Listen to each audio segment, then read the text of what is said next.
I've seen a lot of things in this cab, but nothing prepared me for this.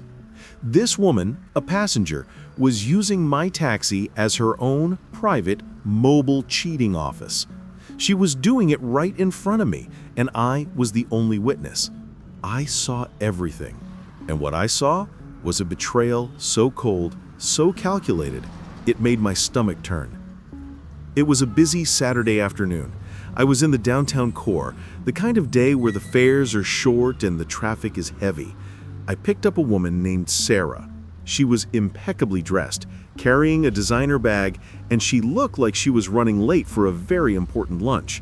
She gave me an address a few blocks away, a fancy restaurant. She got in, and the first thing she did was pull out her phone. She was already on a call. "Yes, honey, I'm just leaving the spa now," she said, her voice sweet and a little tired. "The traffic is awful, but I should be home in about an hour.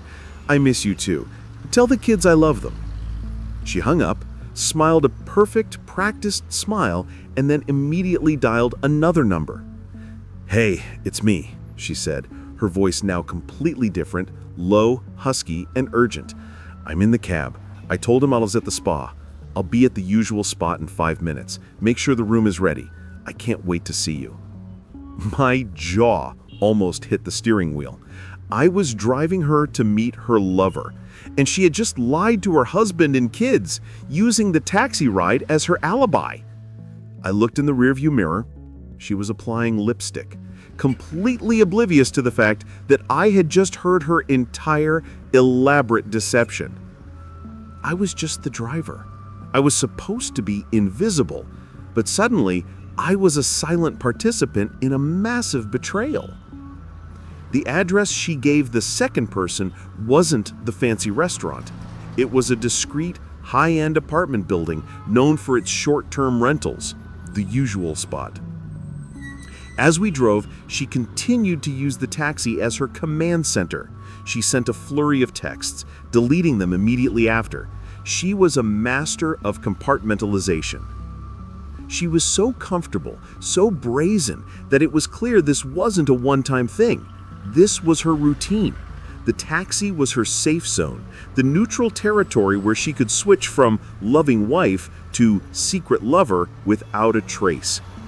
I started to feel a slow burn of anger, not just because of the cheating, but because of the sheer disrespect. She was treating me, the driver, like a piece of furniture, a soundproof box on wheels. I tried to rationalize it. It's none of my business. Just drive, get the fare. But I kept thinking about the honey and the kids she had just lied to.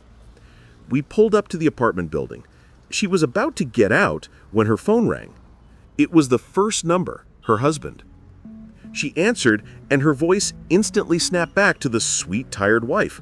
"Oh, honey, I'm so sorry. The traffic is just insane. I'm still in the cab. I'm almost home, I promise." She was using the sound of my idling engine, the background noise of the city, to sell the lie. She was using my taxi, my time, to cover her tracks. I had to do something. I couldn't just sit there and be an accessory to this lie. I had a small plastic water bottle on the passenger seat. I picked it up, unscrewed the cap, and then, as she was mid-sentence, I accidentally dropped it. It rolled under the seat, and I made a big show of reaching down to get it. While I was down there, I reached for the radio. I didn't turn it on, I just hit the scan button, which produced a loud, sharp burst of static and a sudden change in volume. The static blast was loud enough to make her jump. "What was that?" Her husband's voice boomed through the phone speaker. Sarah, flustered, quickly covered the speaker. Just the radio, honey. A bad signal." But I wasn't done. I leaned forward, right next to the phone, and in a loud, clear voice, I said, "Ma'am, I'm sorry, but we're here. That'll be $18.50. I didn't say, "We're at the apartment building." I didn't say, "We're at the usual spot." I just stated the fare and the location, knowing her husband was listening. There was a dead silence on the other end of the line. Sarah's eyes, wide with panic, met mine in the rearview mirror. The perfect practice smile was gone. Her face was pure, unadulterated terror. She knew I had exposed her. She fumbled for her wallet, her hands shaking so badly she dropped her phone. It clattered to the floor and her husband's voice was clearly audible. "Sarah, where are you? That doesn't sound like the spa." She didn't even pick up the phone. She threw a $20 bill at me, scrambled out of the cab, and ran into the apartment building without looking back. I sat there, the engine idling, watching the phone on the floor of my cab. It was still connected. I could hear the husband's frantic voice calling her name. I reached down, picked up the phone, and hung it up. I didn't say a word. I just ended the call. I drove away, leaving her phone on the seat. I didn't want to be involved anymore. I was just the driver, but I had done what I felt I had to do. I had broken her alibi. I had forced the truth into the open. I never saw her again. But a few weeks later, I saw a picture of her husband in the local paper. He was a prominent lawyer. The article was about his messy, high-profile divorce. I still have her phone. It sits in my glove compartment. A constant reminder that in this city, people use every tool they have to build their lies. And sometimes, the only way to stop the lie is to make a little noise. I was just a cab driver, but for one afternoon, I was the wrench in her perfect cheating machine.